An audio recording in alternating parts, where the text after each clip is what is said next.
This is our other daughter. She cleans houses for a living, my mother told the groom's family, smiling like she was apologizing for a stain on the tablecloth. My father nodded, added, "We've given up on her." 32 guests heard it. I heard it louder than all of them. What my mother didn't know, what she never once bothered to ask, was that cleaning houses had turned into a company spanning 14 states. And the woman sitting directly across from me, the groom's mother, I was about to say something that would drain every last drop of color from my mother's face. Before I go on, if this story speaks to you, I'd appreciate a like and subscribe. And drop a comment. Where are you watching from right now, and what time is it there? I'm Morgan. I'm 32, and this is the night I stopped asking my family to see me. Let me take you back to a Saturday evening in September, the night of my sister Lauren's engagement dinner. Now, I was 3 years old when Janet and Richard Meadows brought me home. Ridgewood, Indiana. Population 4,000, one traffic light, and a whole lot of opinions about other people's business. For the first 4 years, I was the miracle. The little girl the Meadows family chose. Pastor Collins mentioned it every Thanksgiving. Neighbors baked casseroles. Janet carried me on her hip at church like a living badge of generosity. Then Lauren was born. I remember the exact week things shifted. And not because anyone said anything cruel, not yet, but because the house rearranged itself around her. My bedroom moved to the converted attic. My drawings came off the refrigerator to make room for Lauren's hospital bracelet, framed in pink. My car seat went to the garage. By the time I was 10, the narrative had solidified. Lauren was the dancer, the honor student, the one Janet described to neighbors as our girl. I was the other one. The project. The charity case they kept feeding. "Whoosh, we tried our best with Morgan," Janet would say at the mailbox, loud enough for Mrs. Patterson next door to hear. "Some things just aren't in the blood." She said it like she was talking about a stain she couldn't lift. Richard never corrected her, not once. He'd sit in his recliner, turn a page of the newspaper, and let the silence do his talking. That silence was louder than anything Janet ever said, because Janet's cruelty came with a smile. Richard's came with permission. And I learned early, in this house, love had a guest list, and my name was never on it. But there was one thing Janet Meadows never bothered to learn about me, and that one thing would eventually change everything. I graduated from Ridgewood High on a Tuesday. Janet didn't come. Lauren had a dance recital the same afternoon, 2 towns over. Richard said he'd try to make it. He didn't. I packed 2 duffel bags that night and moved into a studio apartment above a laundromat in Greenfield. At 18 years old, $400 in a savings account I'd built from babysitting since I was 13. I enrolled in community college, night classes. During the day, I cleaned houses. It wasn't glamorous. It was toilets and baseboards and oven grease and strangers' hair and shower drains. But it was mine. Every dollar I earned on my knees, literally, and nobody could tell me I didn't deserve it. Janet told her friends at church, "Lauren starts at IU next month." Morgan chose a different path. She said different the way people say terminal. I called home on Sundays. Janet was always busy. Richard didn't pick up. When I got my first business license, a real one, framed, my name printed in black ink, I took a photo and texted it to Janet. She replied, "Cute. One word, no period, no follow-up." I almost quit that week, almost drove back to Ridgewood, walked into that house and begged them to just see me. Just once. But then Grace Whitfield happened. She was 74, lived alone on Maple Court, and she was my very first client. One afternoon, while I was scrubbing her kitchen tile, she set down a glass of sweet tea and said, "Honey, you clean better than any company I've ever hired. You should expand." That was the seed, planted by a stranger, watered by every year my family refused to look.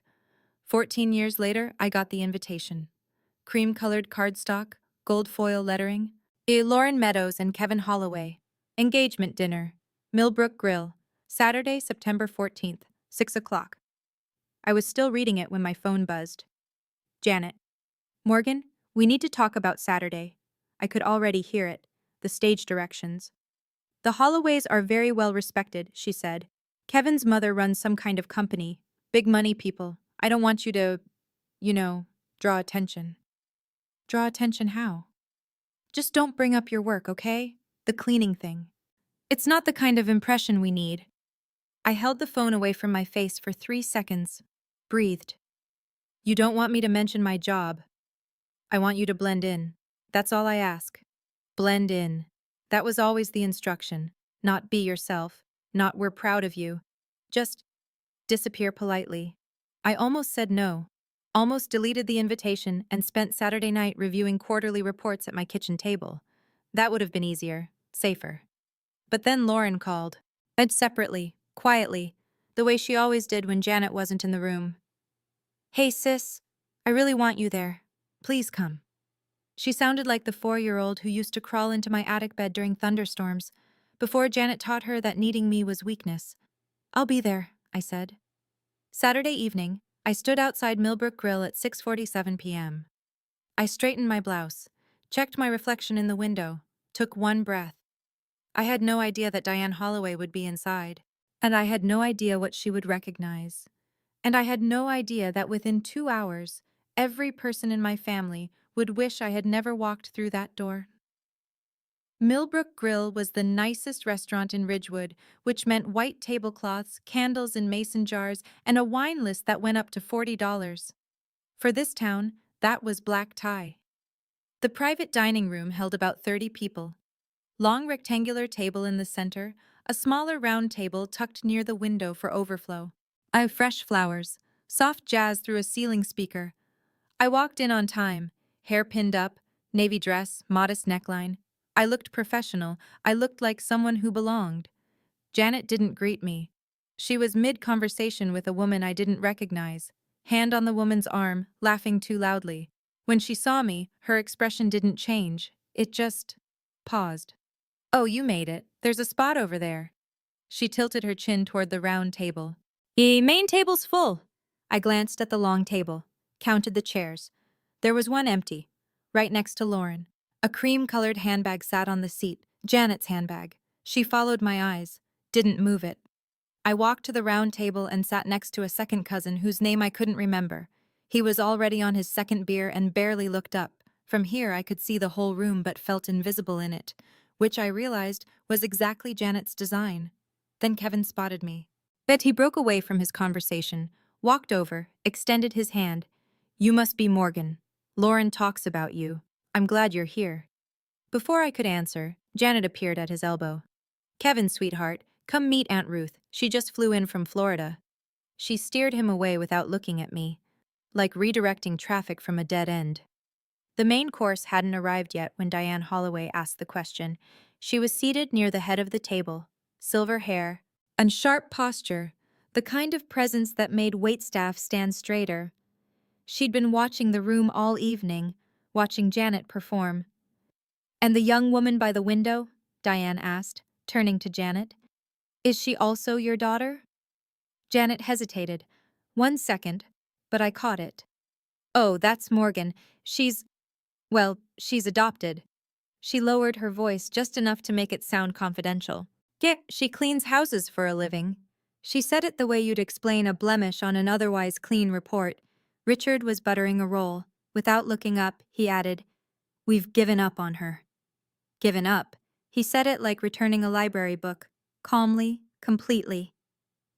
The table went quiet, not dramatically, just that half-second pause where everyone suddenly becomes very interested in their silverware.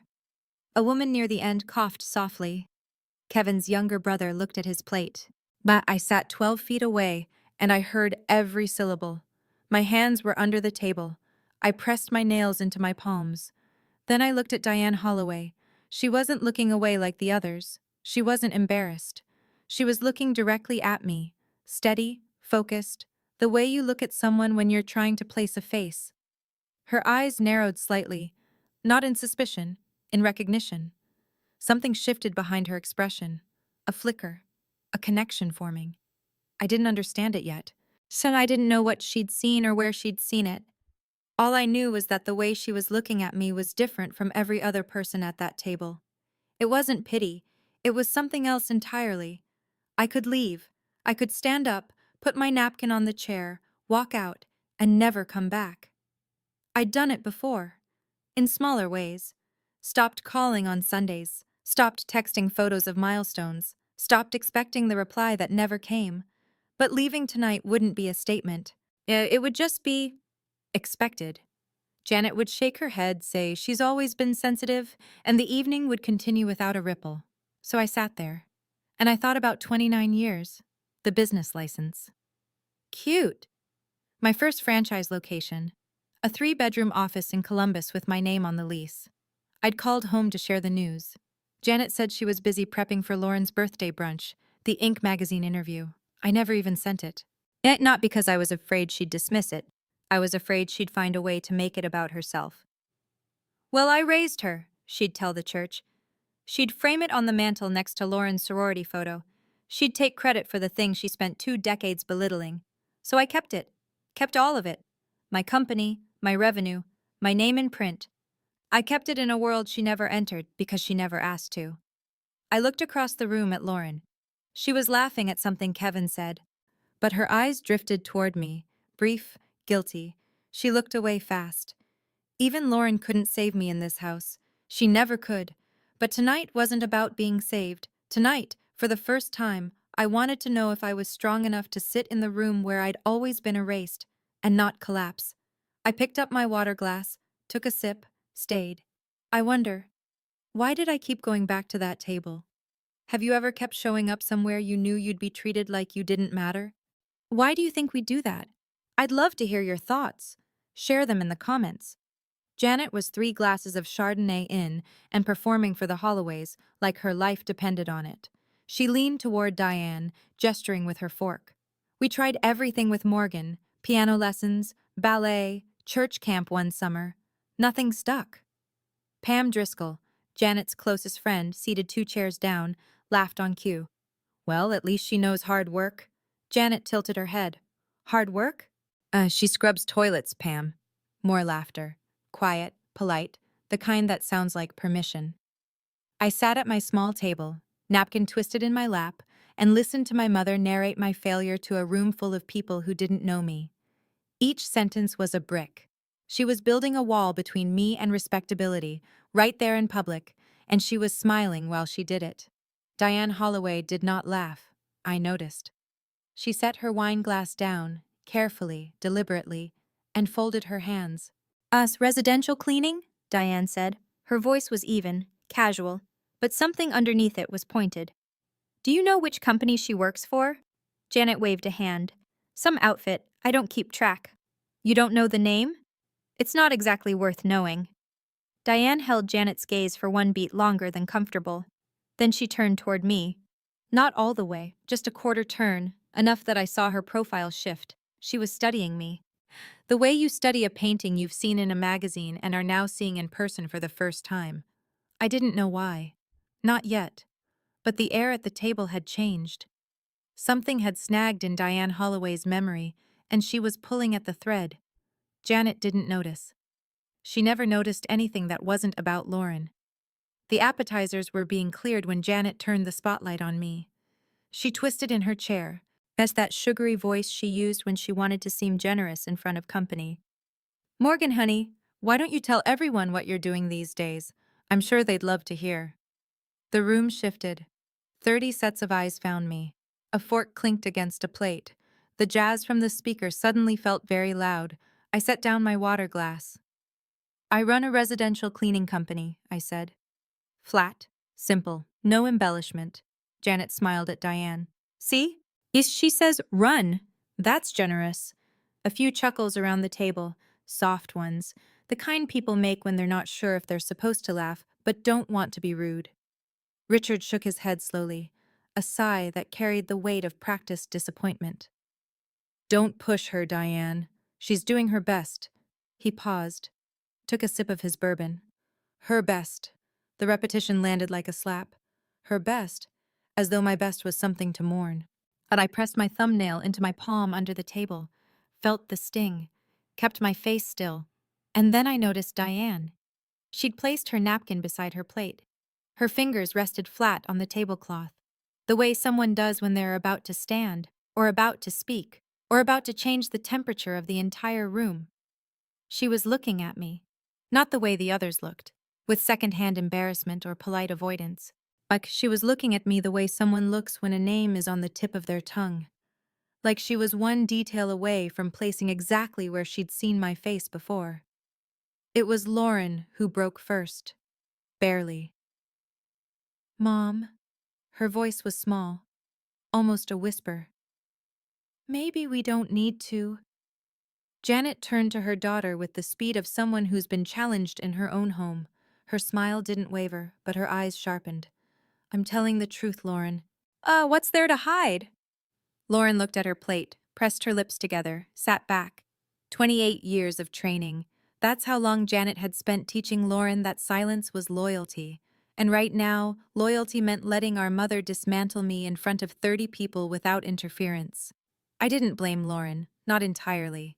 I'd watched her grow up in that house. I knew the cost of speaking out, the silent treatment, the guilt, at the way Janet could make you feel like the villain for pointing out she was being cruel. Lauren survived the same house I did. She just survived it from the other side of the door. Kevin shifted in his seat. He glanced at his mother, Diane.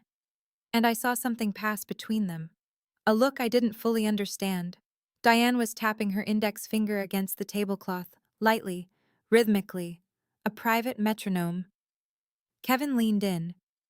Mom, you okay? Diane didn't turn to him. Yet her eyes were still on me. Fine, she said. I'm just trying to remember something. She said it quietly, almost to herself. Kevin knew his mother. I could see it in the way he sat back, not dismissing her, but recognizing the signal. Whatever Diane Holloway was working through, he knew better than to interrupt it. The main course arrived, plates were set down, conversations resumed. But Diane didn't touch her food. She was somewhere else. Somewhere in her memory, a door was opening. As it happened between the entree and the bread basket, Diane set her fork down, turned toward me, fully this time, and asked the question that would unravel everything. Morgan, what's the name of your company? The table didn't stop talking. It wasn't a dramatic moment. Not yet. Just a polite question from the groom's mother to the bride's sister. Ordinary on the surface. Janet answered before I could.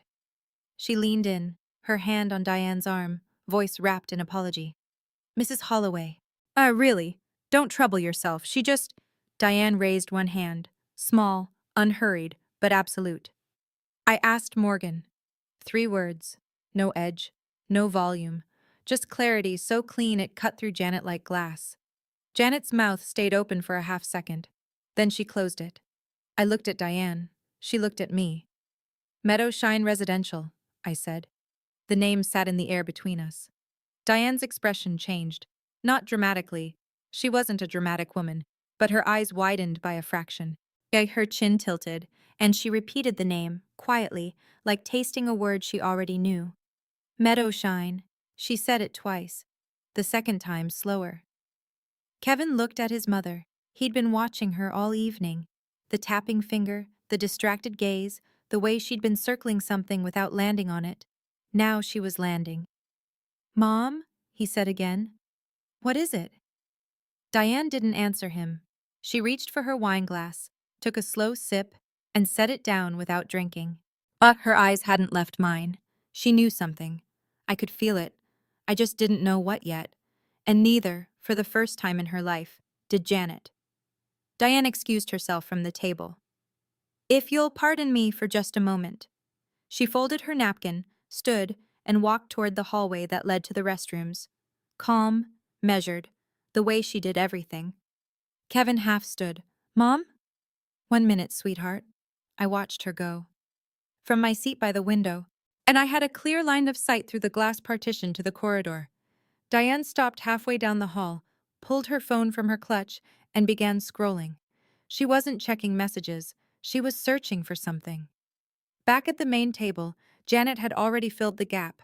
She turned to Pam and another friend, voice low but not low enough. Thank God the Holloways are gracious people. Nobody's paying attention to, you know, a small tilt of her head in my direction. And I didn't react. I'd stopped reacting to Janet's narration of my irrelevance years ago. Instead, I kept my eyes on the hallway. Diane had stopped scrolling. Her thumb was still on the screen, but she wasn't moving it. She was reading. Then her hand came up, slowly, and touched her lips. And she smiled. Not a social smile, not a polite one.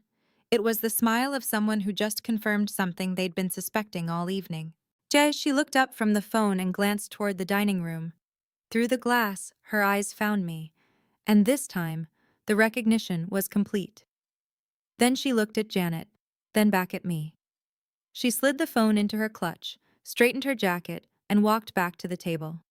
Her posture was different now, straighter, more deliberate, like someone who'd just been handed a card she intended to play. Something was about to change. I could feel it in the way the air thinned. Janet stood up, tapped a butter knife against her wine glass. The room quieted. I'd like to say a few words. She pressed her hand to her chest, the gesture she used in church when she wanted people to know she was being sincere. First, I want to thank the Holloway family for welcoming our Lauren with such warmth. Kevin, you are exactly the kind of man we prayed for. Kevin smiled politely. Diane did not. I want to thank my husband Richard for being my partner through it all. Every sacrifice, every late night, we built this family together. She paused, looked around the room with glistening eyes. And Lauren, sweetheart, you are our pride, our only pride. Everything we worked for sits right here, in this moment, watching you begin your life. Our only pride. She said it while I was sitting 12 feet away. She didn't glance at me, not even the peripheral kind of acknowledgement you'd give a coat rack. Our family isn't perfect, Janet continued, her voice softening to that rehearsed tremble she'd mastered. We've had our challenges. Now she looked at me, just long enough for the room to understand exactly who the challenge was. But tonight is about Lauren. A few guests clapped, awkward, thin applause, the kind that fills silence because silence would be worse. Richard raised his glass. Pam said, "Hear, hear." I sat still. My face was neutral. My chest was not. Then from the head of the table, a chair pushed back. Diane Holloway stood. She smoothed the front of her jacket, placed both hands on the table. I'd also like to say a few words, she said. And the room turned. But before Diane could speak, a man seated near the middle of the table, one of Kevin's uncles, gray beard, kind face, leaned forward and looked at me. Morgan, right? So how's the cleaning business going? You run your own crew? It was a genuine question. He was trying to include me. The one person at the table who saw a girl sitting alone and thought, that's not right. Janet laughed before I could answer. Business. She pressed her hand to her sternum. Let's not get carried away. It's a van and some buckets. The uncle's smile faded. He looked down. Richard set his glass down and spoke without lifting his eyes. Don't push her. She's done her best. A pause, a sip. Her best. For someone like her. Someone like her. Somewhere at the table, a woman inhaled sharply. Silverware stopped moving. I felt the heat climb from my sternum to my throat. Not anger, something older. The accumulated weight of every dismissed achievement, every unreturned call, every time I was introduced as the family's footnote. But I didn't fold.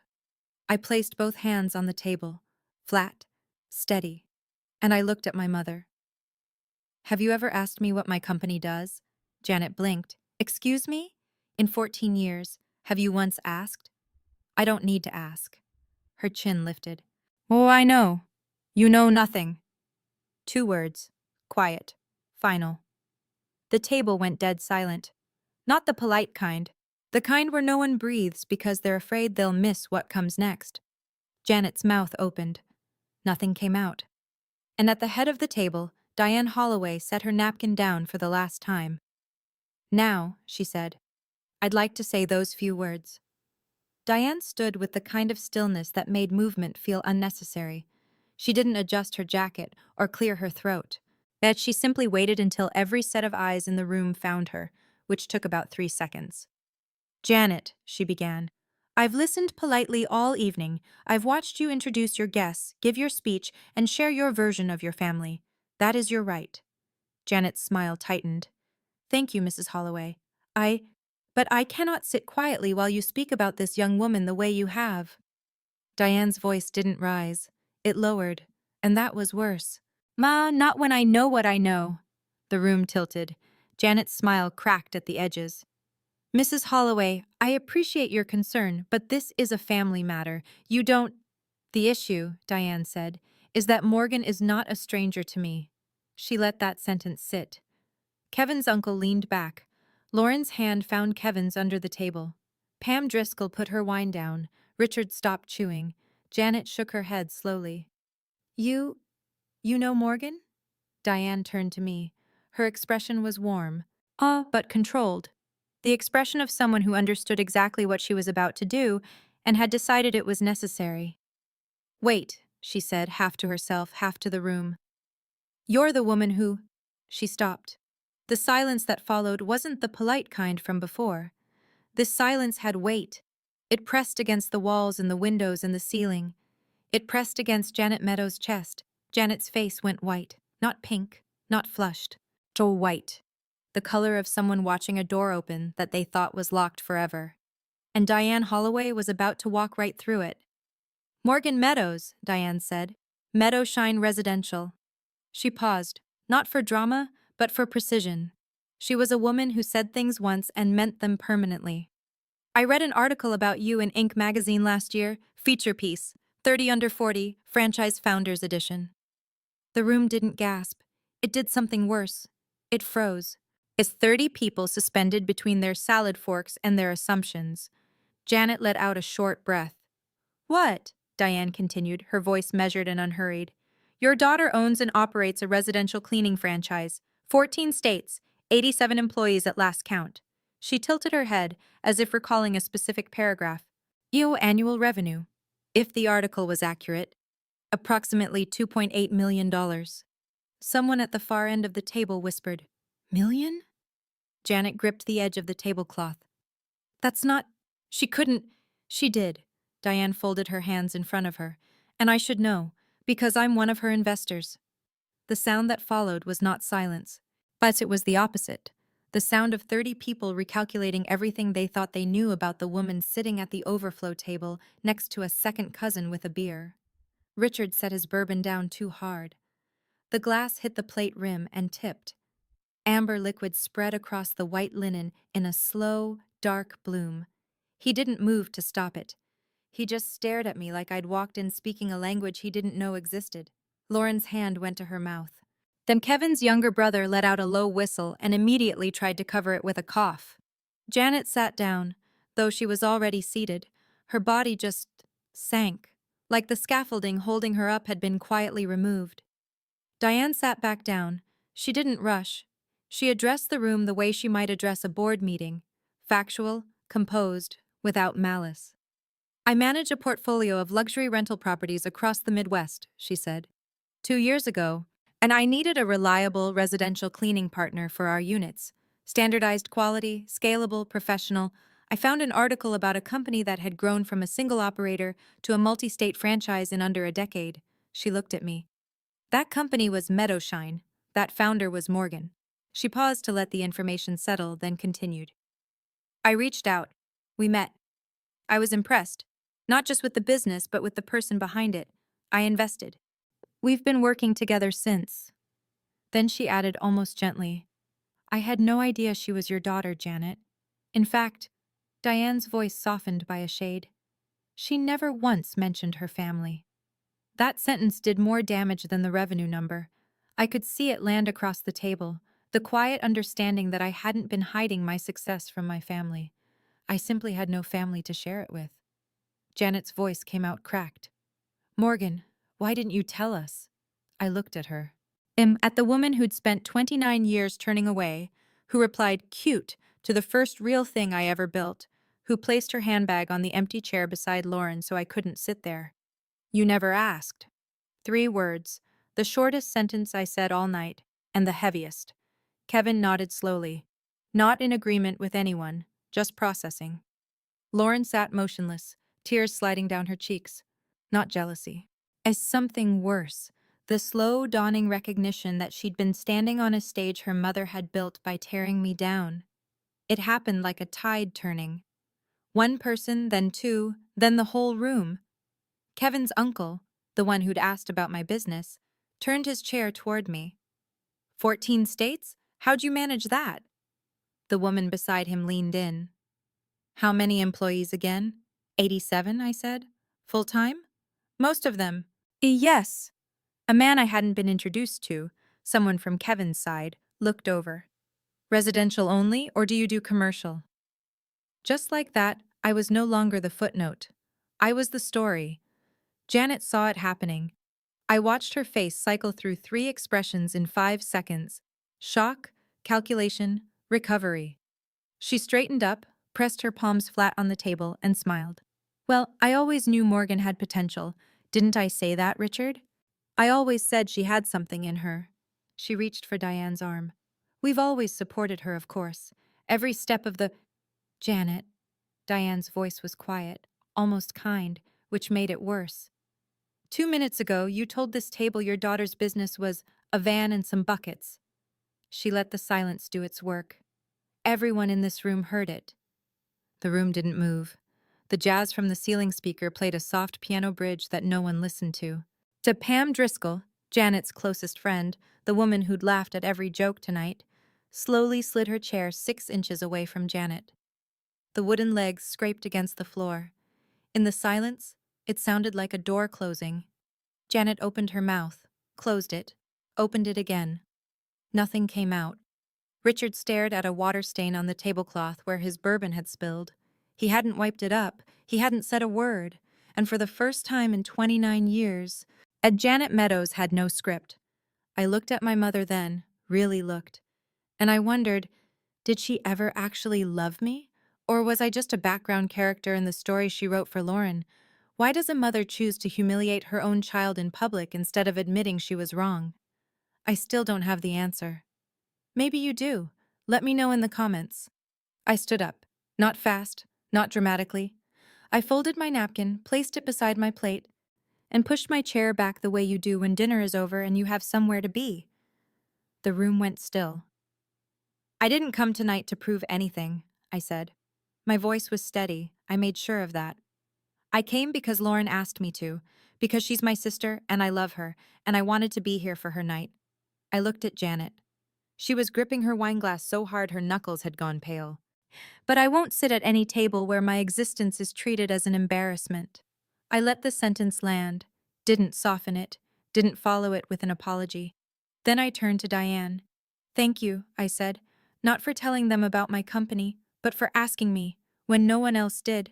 Diane held my gaze. She nodded once, firm, warm, the kind of nod that says everything it needs to. I looked at Lauren last. She was still crying, trying to hold it together, Kevin's hand on her back. Tile, my little sister, who used to climb into my attic bed because she was afraid of thunder. Lauren, I love you. I wish you every happiness. I paused, swallowed. But after tonight, I need space. Lauren nodded. She didn't argue. She knew. I picked up my jacket from the back of my chair, walked past the long table, past the 30 people who'd watched my mother erase me and were now watching me leave with my back straight and my name intact. I didn't slam the door, I didn't run, and I didn't look back. The parking lot was cool and quiet. September air, crickets. I sat in my car for 7 minutes before I turned the engine on. Lauren called at 11:14 p.m. I was sitting on my couch in sweats, holding a cup of tea that had gone cold 20 minutes ago. I almost didn't answer. But the phone buzzed 4 times, and I could feel the urgency through the screen. Hey, I said. Sis? Her voice was raw. I need to tell you what happened after you left, she told me. And after I walked out, Janet tried to recover. She's always been dramatic. You know how it is with— She gestured vaguely toward the door. Nobody responded. Nobody laughed. Nobody nodded. Diane turned to Kevin and said quietly, We'll talk at home. Her tone wasn't angry. It was cold, which, as Lauren put it, was somehow worse. Richard attempted damage control. He leaned toward Diane, voice low, almost pleading. Mrs. Holloway, please, don't let this affect— Diane cut him off without raising her voice. Mr. Meadows, I'm not judging your daughter. I'm judging how you treat her. Lauren said the room physically shifted after that. Chairs angled away from Janet. Conversations started and ended in whispers. 3 couples left early, citing babysitters, headaches, long drives. Excuses wrapped in polite smiles. Janet went to the restroom. She was in there for 12 minutes. When she came out, her mascara was smudged. Yes, nobody mentioned it. Lauren said, "Sis, I've never seen Mom like that. She looked small." I didn't feel satisfaction. I want to be honest about that. I felt tired. The kind of tired that lives in your bones, not your body. "I hope she's okay," I said. And I meant it. Then I added, "But I'm not coming back." Lauren was quiet for a long time. Then, "I know. Ridgewood is the kind of town where news doesn't travel. It arrives. Before the breakfast dishes are cleared, everyone already knows." By Monday morning, the story of the engagement dinner had spread through every Bible study group, hair salon waiting room, and produce aisle in a 12-mile radius. The details varied. Someone said I owned 100 employees. Someone else said Diane Holloway wrote me a check on the spot. But the core was always the same. Janet Meadows humiliated her daughter in public, and it backfired spectacularly. And Janet had spent 15 years building her reputation as the backbone of the women's ministry at First Covenant Church. She organized the canned food drive. She coordinated the Easter egg hunt. She was the first to sign up for every committee and the last to leave every potluck. That Tuesday, 2 families quietly withdrew from her prayer circle. No explanation, just sudden scheduling conflicts that would last indefinitely. On Wednesday, Pam Driscoll called, so not to check on Janet, to deliver a verdict. "Janet, I think you need to call Morgan, apologize, properly. People are talking." "People are talking about what? I'm her mother. I have the right to—" "You have the right to be her mother," Pam said. "You don't have the right to humiliate her in front of 30 people." Janet hung up. She called Pam back an hour later. Pam didn't answer. "I heard about all of this secondhand through Lauren, who called me every few days now. Careful. These tentative calls, like someone learning to use a phone for the first time." I didn't gloat. I didn't say good. I listened, and I said, "I hope Mom finds a way through this." I meant that too. You can love someone and still refuse to stand in their line of fire. The wedding wasn't canceled, but it was postponed. Kevin told Lauren the following weekend, gently, over coffee at a diner halfway between Ridgewood and his apartment in Marion. "I love you," he said. "That hasn't changed. But I need to understand your family better before I marry into it." Lauren didn't fight him. She cried, but she didn't argue, which, for someone raised by Janet Meadows, was an act of extraordinary courage. Kevin proposed a condition: family counseling. A neutral therapist, 6 sessions minimum, before they set a new date. He wanted to understand the dynamics he'd just witnessed. He wanted to make sure they wouldn't repeat themselves. I'm not asking you to choose between me and your parents," he said. "I'm asking you to see what I saw." Lauren agreed. Diane, meanwhile, had her own conversation with Kevin, over the phone, the night after the dinner. "I'm not opposed to Lauren," she told him. "She seems like a good person. But the way that family operates, if they do this to their own daughter in public without blinking, what would they do to a daughter-in-law?" Kevin didn't have an answer. That was the point. When Janet heard the wedding was delayed, she didn't call Lauren. She called Richard. "This is Morgan's fault," she said. "She ruined the whole evening. She always has to make it about herself." Richard said nothing. He was learning that his silence, the one that had protected him for 30 years, now worked against him. Because silence, it turns out, is only comfortable when nobody is listening. And now, for the first time, everyone was. And Janet spent the next 6 months blaming me for a problem she'd set in motion 29 years ago. Some habits don't break easily, even when they should. Diane and I met for coffee the following Thursday. Her choice. A quiet bakery in Marion, away from Ridgewood, away from the noise. She ordered a black coffee. I ordered the same. She looked at me across the small wooden table and said something I didn't expect. "I owe you an apology." I shook my head. You told the truth." "I told the truth publicly, without asking your permission first." She wrapped both hands around her mug. "I should have pulled you aside, given you the choice. Instead, I reacted to your mother's behavior and, well, I made a decision on your behalf." I let that sit for a moment. Then I said, "If you'd asked me beforehand, I probably would have said, 'Don't bother.' I've spent my whole life not correcting people about me. And how has that worked out?" I almost smiled. Not great." Diane sipped her coffee. When I invested in your company, it was because you were smart and the numbers were solid. That hasn't changed. She set the mug down. But after that dinner, I respect you for something else entirely. What's that? The way you left the room. No shouting, no tears, no retaliation. You just stood up and walked out with your dignity intact. She paused. That's rarer than people think. I stared at a knot in the wooden table. Yeah, you ran my thumbnail along it. I learned something from being underestimated my whole life, I said. The best response isn't proving them wrong. It's just building, quietly, consistently, and letting the work speak. Diane smiled. The work spoke plenty that night. We sat there a little longer. Two women, a generation apart, drinking black coffee and saying very little. It was the most understood I'd felt in years. 3 weeks after the dinner, my phone rang. Janet. I was in my home office reviewing a contract for a new franchise location in Michigan. For a moment, I considered letting it go to voicemail. But something in me, that old stubborn root that never fully dried out, made me pick up. Morgan, we need to talk. Okay? People at church are asking questions. Pam won't return my calls.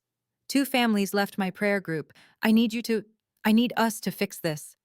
I leaned back in my chair, closed my eyes. You're calling because people are asking, not because you think you did something wrong. I didn't do anything wrong. I was honest. You told 30 people your daughter was a failure, while she was sitting in the room. I said you cleaned houses. That's the truth. It's a piece of the truth, and you used it as a weapon. Silence on the line. I could hear her breathing, could almost hear the calculations. How to spin this? How to reframe? How to come out the victim? You were always difficult, Morgan. There it was, the trapdoor she always used when she was cornered. Make it my fault. Make it my personality. Make it Morgan's problem. Mom, I'm not cutting you off. I want you to hear that. I'm not disappearing. Then what do you want? I want you to stop lying. Not to me, to yourself. I won't come back to that table until you look at me and acknowledge what you've been doing for 29 years. You want me to get on my knees and beg? No. I want you to stop pretending. She hung up. I set the phone down, looked at the Michigan contract, got back to work. Lauren drove to my house on a Sunday in October. She'd never been before. I watched her from the front window as she parked, sat in her car for a full minute, then walked up the steps like she was visiting somewhere sacred, slow, deliberate, looking at everything. My house was simple. 3 bedrooms, a yard I barely used, and a porch with 2 rocking chairs I'd bought for company I rarely had. Inside, clean lines, neutral tones, and one framed photograph on the living room wall. Lauren stopped in front of it. Who's that? Grace Whitfield, my first client. She passed last spring. She looks kind. She was. She's the reason I kept going. Lauren turned to me. Her eyes were red before she even started. Sis, I'm sorry. You don't need to apologize for Mom. I'm not apologizing for Mom. Her voice broke. I'm apologizing for me, for knowing how they treated you, and sitting there, every holiday, every dinner, every time Mom said something cruel, I looked at my plate. I didn't tell her it was okay, because it wasn't, but I understood. You were surviving the same house, I said, from the other side of the door. She wiped her eyes, sat on my couch, looked around at the home I'd built without anyone's help. Tell me about your company, she said. Some not because it's impressive, because you built it alone, and I didn't even know. We talked for 3 hours about franchise logistics and hiring challenges and the time I lost a client because a new employee accidentally broke a chandelier. Normal things, sister things. Before she left, she told me Diane wanted to expand the investment partnership. The dinner, it turned out, had opened a door neither of us expected. From the wreckage, Lauren said. Something good. I hugged her at the door. It's not too late to start. The month after the dinner was the quietest of my life, and the fullest. I didn't call Janet, didn't call Richard.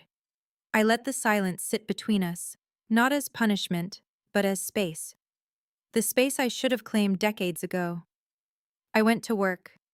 I reviewed applications for 2 new franchise locations. I hosted a team meeting where one of my longest-serving employees, a woman named Carla, She told the room she'd just put a down payment on her first house using the savings from 3 years of steady employment. I cried in my office after everyone left. The good kind. When my staff asked if I was okay, they'd heard pieces of the story, the way small town stories travel. I said, better than I've been in years. And it was true.